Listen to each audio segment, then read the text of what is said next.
Hello guys, welcome to my video. Isa ito sa mga unique na napuntahan ko na spot dito sa Zamboanga, Sibugay.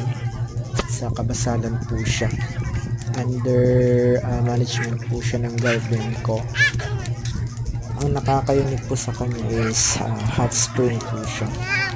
May different kind of pool na may pambata. Meron din po siyang pang I think 7 feet malalim. Basta ang init po niya, nakaka-relax po siya.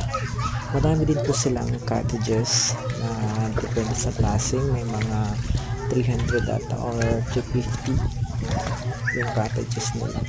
Pwede din pong mag-overnight. Maganda dito guys, dapat mapuntahan ko. Thank you.